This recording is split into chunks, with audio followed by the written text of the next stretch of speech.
Әзізлер, біз болса көрсетуімізді давам етеміз. Демек, әрбір инсанның жыллар өтіп, уақыт өтіп және қайта айланып барғысы келетін әжайып бір дәргай бар. Айнұра, бұл әлбетте ана мектебі, оның балалығының куәсі. Әлбетте, бүгін сол жас үлкен нұраниларға айланған класслас достар ана мектебі, дәслепкі мұғалімлері балалық арманларын еследі. Онда барлық нәрсе басқаша. Әне, сондай бір кексе әулет нұранилар, яғни сол келешек әулетларға өзлерінің өмір жолын үлгі етіп көрсететұғындай 3 әулет ұшырасуларынан таярланған сюжетке біз нәубетті берсек. Мархамат.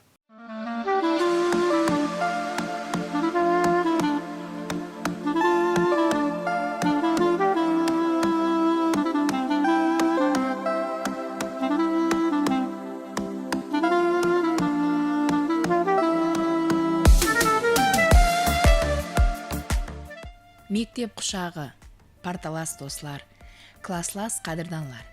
Күні кешегідей ядымызда. Бұл мәуітлер арадан қанша жыллар өтсе де, мұдамы бізді балалыққа жетелей береді. Сондықтан да біз ана мектебімізді әмме уақытта сағынамыз.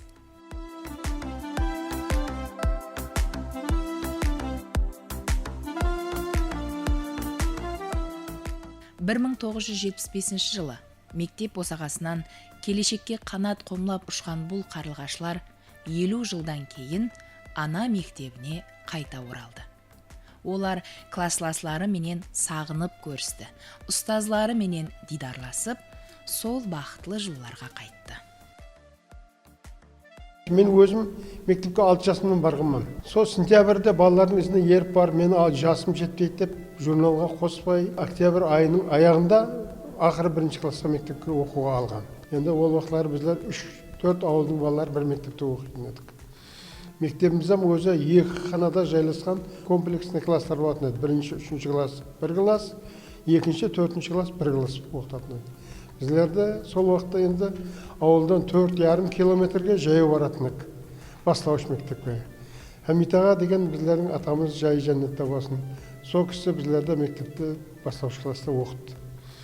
Ешекпенен барады, сол ешегінің шылбыры болатын еді, шынжырдан сыңғырлап сол шығады, азында соның ешегінің жабуына жабысып аламыз. Ол күн ыссы ма, суық па, сол 67-ші жылдар сондай суық болып жер жарылды. Сол уақыттарда біздер оқудан қалмадық. Ұстазың сондай қылып тәрбиелағаннан кейін мектепке барғың келеді.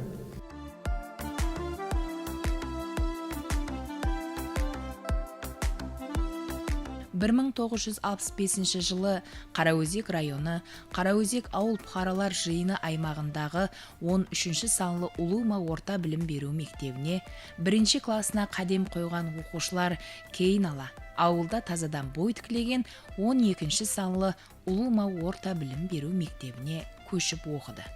Ол уақытта ауыл менен мектеп арасы біраз қашықтықта жайласқан еді. Сондықтан да бұл оқушылар 2 мектепті де қадырдан дәргайы деп біледі.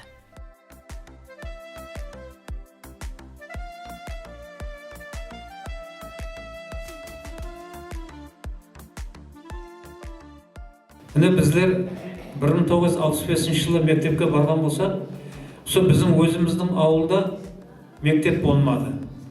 Сол Самат ауылы дейді, мектеп болмады. Бірақ міне 4-5 километр жердегі Қарамойын ауылында бастауыш мектеп болды.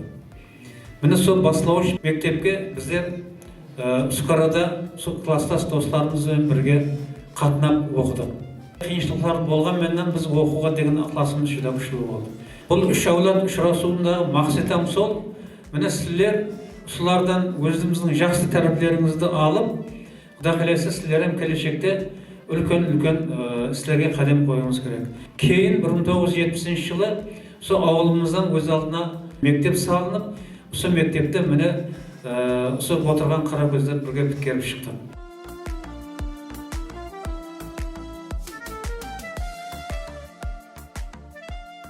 Жылы сол мектепке директор болып істедім. Істеген дәуірімде балалар менен бірге жүден сондай жақсы істестік. Бұл балалар жүдә тәртіплі, таза, белсенді балаларымыздың бірі болды. Бұлар спортқа да көп қатысатын еді. Жарыстарға да, олимпиадада, һәм спорт жарыстарында, қосылар байрамдарында районда 1-ші орынға ескі мектептердің бірі болды. Бұлардан шыққан балаларымыздың көпшілігі бір республикада белгілі жұмысларда істеді.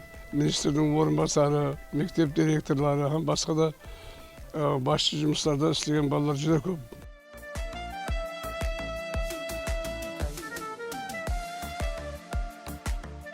Сіз дегенде әзиз ұстаз мұғалім, кеулерді әжеп сезімлер билер. Жаһан сіз үйреткен тіллерде сөйлер. Сіз дегенде әзиз ұстаз мұғалім.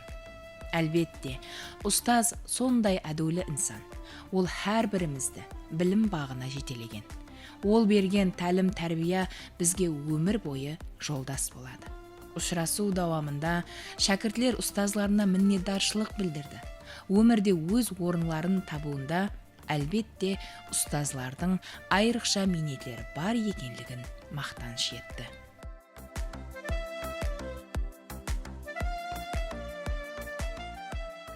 Мектепке мұғалім болып бірінші қадамды бастап келген едім. Міне сол уақытларында балалар классларда тығыз жайласқан.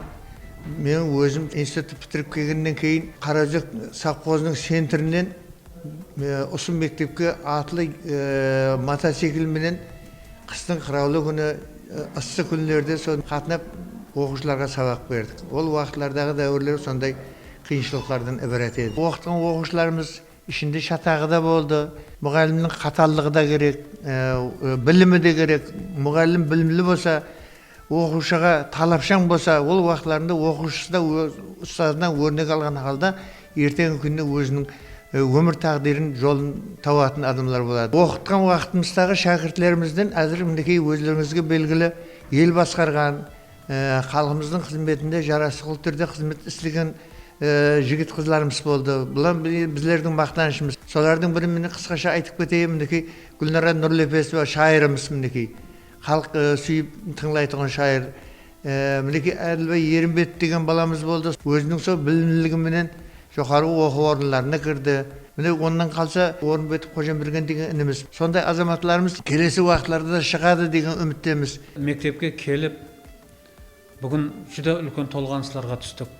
Неге десеңіз, сол мектеплерде білім алып, тәрбие алып, өткен күнлеріміз, балалық уақытларымыз есімізге түсіп, өзіңді қандай да бір үлкен сезімдер пайда етеді.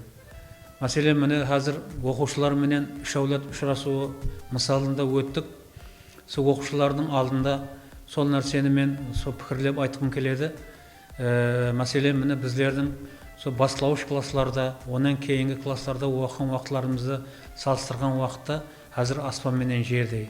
Біздің сол Самат ауылында мектеп болмағанлығы себеплі біз бастауыш мектепті Қарамойын ауылындағы 4-5 километр жердегі мектепті біткердік.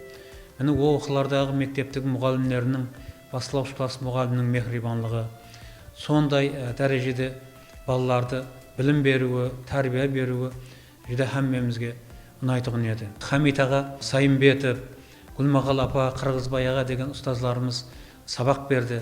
Солардан жақсы оқығанлық себебі кейінгі классларда біздер төмен оқыған жоқпыз. Қарақалпақ тіл әдебиеті мұғалімінен Дәрбай Құтылмұратов, Нураддин Алланазаров деген мұғалімдеріміз оқытты.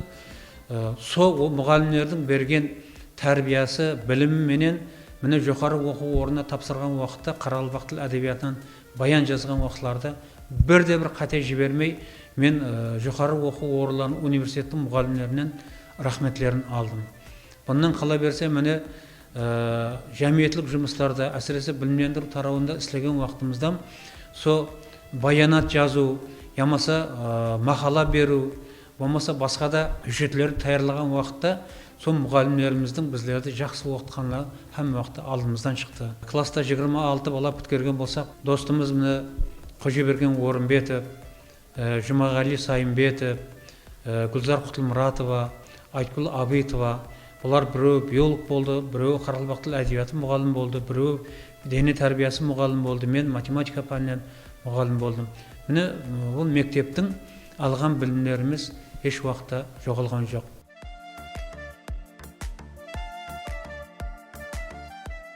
Мектеп оқушылары, мектеп бүткерушілері һәм нұрани ұстазлар менен болып өткен 3 әулад ұшырасулары һәм менің ядында ұзақ уақыт сақланып қалатығындай мазмұнлы өтті. Сағынып көріскен нұранилар дидарласудан кеуілері толып, сезімлерін бірге бөлісті. Олардың ядында бір өмір, киноленталары сияқлы мөрленіп қалған бұл уақытлар өмір дәптерінің бақытлы демлері болып жазылып қала береді.